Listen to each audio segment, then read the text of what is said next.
Oi, Nonano, tudo bem? Eu sou a professora Janaína e a gente vai fazer uma pequena revisão para a atividade que vocês têm para a semana que vem, certo? Então a gente vai começar pelo capítulo 3 e vai ser um apanhado do capítulo 3 e do capítulo 4 que vai cair nessa atividade que a gente vai fazer. Então, assim, a gente falou bastante, né, sobre uma divisão que a Europa passou no período ali das grandes guerras. Então, a gente vai ter essa divisão que está aparecendo no mapinha para vocês. Então, do lado do verdinho, a gente tem a Alemanha não, a Europa Ocidental, e do lado vermelho, a gente tem a Europa Oriental. Então, a Europa se separou em duas por causa de uma divergência de pensamento que as pessoas que estavam nesses locais tinham em relação principalmente à economia e à política que deveria perseverar nesses espaços. Então, assim, é ali no fim da Segunda Guerra Mundial e no começo da Guerra Fria que o lado ocidental se define como o lado capitalista e o lado oriental se define ali como comunista barra socialista. Lembrando que, né, na realidade o comunismo ele é o socialismo que foi colocado na prática, como a gente vai ver no capítulo 4. Então aqui a gente tem um breve comparativo, né, sobre os sistemas capitalistas e os sistemas socialistas, certo? A principal característica aqui desses dois é que no capitalismo existe uma diferença de classes, uma estratificação social bastante séria, que é que é a divisão ali entre a burguesia, entre aquelas pessoas que são ricas, né, as que detêm o meio de produção, e aquelas pessoas que trabalham, que a gente chama de proletariado. E no socialismo, teoricamente, né, a ideia seria de que não existiria uma divisão de classes e que todos seriam iguais perante o Estado. Na realidade, a Europa ela é um subcontinente da Eurásia. Só que como as culturas desses espaços são muito diferentes, é interessante a gente analisar primeiro a Europa e os dois lados que a Europa tem, e depois a Ásia. Então a gente vai analisar rapidamente, né, a Europa Ocidental, né, que basicamente é o lado esquerdo da Europa. Então a gente tem aí 24 países, né, que passaram por uma implantação de um capitalismo bastante influenciado, inclusive, pela supremacia dos Estados Unidos no período que a gente tem da Segunda Guerra Mundial, que começa em 1939 e termina em 1945. Então, algumas características da Europa, né? A Europa conta com a União Europeia, que é uma espécie de clube onde as pessoas compram e vendem com mais facilidade e estabelecem relações políticas menos tensas. Essa é a região mais rica, né, da Europa. A Alemanha é considerada como a nação mais rica, né? O lado alemão, né, ocidental no caso. E grande parte desses países apresenta um rico desenvolvimento industrial que caracteriza a alta sustentação econômica que esses países têm. Então a gente tem línguas, né? Grande parte delas são germânicas ou latinas, que são faladas lá. O menor país que a gente tem é o Vaticano, né, que se separou da Itália há um certo tempo.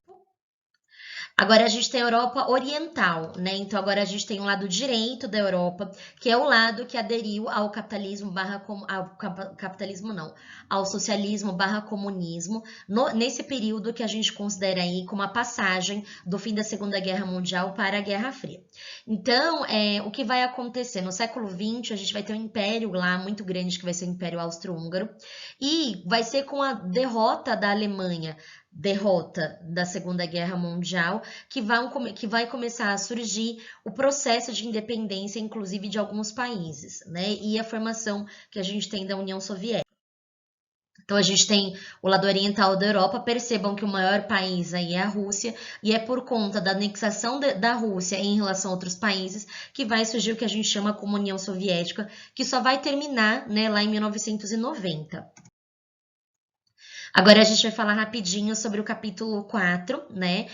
Que é os aspectos gerais. Na realidade, a gente vai falar raízes, né, do socialismo científico, né, ou do comunismo, e a chegada e a passagem, né, da União Soviética à formação da SEI, né? Então, o socialismo científico é o tipo de socialismo que vem depois do socialismo utópico, e é aquele tipo de socialismo que as pessoas tentam colocar a teoria na prática, né? Diferente do socialismo utópico, onde tudo ficava ali no campo das ideias. Então, o que acontece? A ideia seria de que a sociedade, né, era dividida em classes sociais e que essas classes sociais elas não eram eternas. Na realidade, existia um conflito que deveria ser levado adiante, que seria o conflito entre a burguesia e o proletário industrial.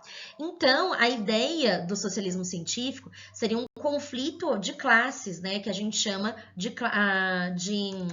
luta de classes. Então, a gente tem alguns pensadores, né, e alguns pensamentos que defendem o socialismo científico. Então, o primeiro pensador que a gente tem é o Karl Marx, né, e ele defende a luta de classes. Então, é necessário que haja um conflito dentro da sociedade para que as pessoas entendam, segundo o Karl Marx, as diferenças que existem ali entre os que exploram e aqueles que são explorados. Então, segundo o Karl Marx, né, a história da sociedade até hoje é a história da luta de classes. Então, só existe uma evolução e uma revolução na sociedade se as classes entrarem em conflito. Segundo tópico do socialismo científico é a ideia do materialismo histórico. O materialismo histórico é basicamente a ciência que explica que a história das classes é a história da acumulação material e das forças produtivas. Isso quer dizer o quê? Que as pessoas passam a vida delas dentro do sistema capitalista, trabalhando para comprar coisas das quais elas não precisam. Inclusive, né, esse pensamento ele vai ser reproduzido num filme que é o Clube da Luta, né, que fala basicamente, o personagem fala, né, que as pessoas elas trabalham e mantêm a vida delas viciadas em fazer compras e que de repente esses produtos nem acrescentariam tanto à vida delas, né? Para aquelas pessoas que são materialistas históricas e que são marxistas, né, a ideia seria fazer a produção dos bens de produção, né, para que eles garantissem o mínimo para que as pessoas vivessem e não o máximo, né? Não que as pessoas vivessem ali através da ideia do supérfluo. Então, a gente tem aqui, né, o Karl Marx, que vai ser o pioneiro aí do socialismo científico. O Karl Marx, na realidade, ele vem de uma família pequeno-burguesa, ele cursa direito, e quando os pais dele falecem, ele acaba caindo numa extrema pobreza, basicamente porque ele usa os seus recursos para pagar a faculdade, e aí, por conta disso, ele trabalha num jornal que é chamado de Gazeta Renana. Na Gazeta Renana, ele vai conhecer, né, o seu parceiro de estudos e o seu financiador, que vai ser o Engels, né? No entanto, o que vai acontecer? O Marx utiliza dos seus escritos para criticar, né, o sistema monarquista que existia na Alemanha e, por conta disso, o Marx vai ser expulso de lá. O que acontece, né? Vai ser por conta dessa colaboração entre o Marx e o Engels que vai nascer um dos livros mais importantes da história do socialismo científico, que vai ser, né, o materialismo histórico, né? O materialismo histórico não, que vai ser basicamente o Manifesto Comunista. O Manifesto Comunista coloca como se fosse uma cartilha para que as pessoas vivessem dentro do sistema comunista e entendessem suas relações a partir daí. Lembrando, o comunismo é a aplicação do socialismo na prática, né? Então, fala-se que o sistema capitalista, segundo Karl Marx, é um sistema extremamente injusto, onde existe uma pequena parcela de pessoas que exploram e outra parcela de pessoas que são exploradas. Então, segundo Karl Marx, a ideia seria transformar essa forma de vida onde as pessoas trabalham por um bem comum e existe uma questão de igualdade social entre essas pessoas. Ao mesmo tempo, tudo aquilo que é material seria a propriedade do Estado, né? Porque o Karl Marx acredita que a propriedade ela é uma das bases das desigualdades sociais e que quando algumas pessoas detêm essa propriedade privada, elas tiram os direitos de outras pessoas terem essa mesma propriedade privada. Então, aqui a gente tem uma capa, né, do Manifesto Comunista, tá falando sobre a igualdade entre as pessoas, né? Tá falando também sobre o comunismo ser a implantação das ideias socialistas. A gente tem, né, uma outra obra do Karl Marx aqui, que é o Capital, né? Nessa obra, o Marx tenta explicar matematicamente o porquê que o capital, né, e porque a acumulação de capital seria injusta para uma sociedade que está tentando evoluir. Segundo, né, o Capital, a ideia, né, é de que as pessoas produzem mais-valia. E mais-valia, basicamente, seria trabalho não pago acumulado. Então, segundo o pensamento do Karl Marx, as pessoas produzem muito mais do que o salário delas quando elas trabalham para indústrias e empresas. Então, quais são ali, né, de forma geral, as considerações que o Karl Marx faz? A primeira é que as classes sociais, elas não existiram sempre. e talvez elas não existam para sempre, né? E que na realidade as classes sociais elas são uma criação, né, do sistema econômico de sua época. Além disso, o Marx fala que a noção do justo e o injusto, na realidade, não é mais uma questão legal dentro do sistema capitalista. Na realidade, segundo o Karl Marx, o justo e o injusto depende daquele que é o dono dos meios de produção, e que isso é algo que deveria ser mudado, né? Segundo o Karl Marx também, a revolução é o único meio, é o único método que as pessoas têm para quebrar com as injustiças que acontecem, principalmente com a classe operária. Lembrando que o grupo de operários, ele pode ser chamado de proletários, né? E proletário também pode ser aquele trabalhador comum que não só trabalha na fábrica. Dentro do livro do Capital, o Karl Marx defende uma teoria, né, que é a teoria da mais-valia. Então, a mais-valia, basicamente, é aquilo que o trabalhador produz e que não é pago para ele em forma de salário. Então, a gente tem aqui algumas ironias, né, sobre o comunismo, né, segundo, né, aquelas pessoas que são mais esclarecidas, o comunista ele pode ter iPhone, porque o iPhone é produto do trabalho proletariado, né? Então, essa ideia de que o comunista não deveria ter, né, propriedade privada, na realidade ele cai um pouco por terra no comunismo, que a gente chama de comunismo contemporâneo, porque existem marcas e grande parte delas é feita pelo trabalho, né, do operário. Então, na realidade, esse produto pertence ao operário segundo o pensamento marxista. Tem uma outra obra, né, que aparece no filme Educators, né, que é uma frase bastante famosa que é do Marx, que fala que todo o coração é uma célula revolucionária. Isso quer dizer o quê? Que quando o indivíduo observa a realidade e ele percebe que existem injustiças que são praticadas com ele ou com pessoas que ele conhece e que se reproduzem ao longo da história, de que esse indivíduo tem base suficiente para criticar a realidade e revolucionar essa mesma realidade. Então, agora a gente vai falar da primeira tentativa de se colocar o socialismo científico na prática. Então, a gente vai agora para a Rússia de 1905, que era uma Rússia czarista, ou seja, tinha um czar, que era o Nicolau II, que tinha os poderes tanto políticos, tanto militares e tanto religiosos sobre as pessoas. E essa forma de organizar a Rússia parecia injusta para as pessoas que mantinham as fábricas funcionando. Essas pessoas elas vão ser embebidas nas teorias marxistas e por conta disso, em 1905, em São Petersburgo, essas pessoas vão marchar, né, até o Palácio de Inverno do czar Nicolau II. E elas vão protestar, né, em relação à situação que estava acontecendo na Rússia. Lembrando que já em 1905, as pessoas já tinham a ideia de que iria estourar uma guerra, que vai estourar 9 anos ali na frente, que vai ser a Primeira Guerra Mundial. Então, o que vai acontecer? O povo passava fome e era explorado, né, dentro desse sistema fabril que acontecia na Rússia e em outros países europeus. E aí, por conta disso, o que vai acontecer? Essas pessoas vão ser metralhadas, né, e vão morrer na frente desse palácio. E por conta disso, o restante do povo russo vai ficar bastante indignado, né? E essas pessoas vão ser baleadas pela guarda imperial que cuidava, né, da segurança do czar. Por conta disso, o que vai acontecer? Lá na frente, né, a gente vai ter uma revolta muito maior da população e a gente vai ter o estourar da Primeira Guerra Mundial em 1914. Então, nesse período de 1905 a 1914, o povo russo não estava feliz, eles não estavam satisfeitos. Além disso, a Rússia era a arqui-inimiga da Alemanha e, basicamente, esses dois países brigavam para ter territórios e poder. Por conta disso, já nos primeiros anos da Primeira Guerra Mundial, a Rússia vai ter altas baixas militares, basicamente porque o exército era mal organizado e eles estavam contribuindo com um grupo muito pequeno. Por conta disso, várias classes sociais, tanto ricos entre pobres, vão começar a se revoltar contra o Nicolau II. Então, o que vai acontecer? Lá em 1917, o Nicolau II vai ser preso, né? E vai estourar a Revolução Russa dentro da Primeira Guerra Mundial. Então, o que vai acontecer? Segundo fala-se, né? O assassinato do Nicolau II vai ser ordenado pelo Lenin, que vai ser o líder do partido bolchevique. E por conta disso, a Revolução Russa vai começar a ter um guia, que vai ser um guia marxista, né? Comunista, inclusive, que vai ser o Lenin. Um dado bacana, né, um dado curioso, é que o Nicolau II, apesar de ter demonstrado suas incapacidades de governar, ele vai ser santificado, né, e canonizado pela Igreja Ortodoxa Russa. Então, por conta do assassinato dele e para que se lembrem da imagem dele, ele foi canonizado, né, inclusive a imagem de São Nicolau é muito refletida até os dias de hoje entre os europeus nórdicos.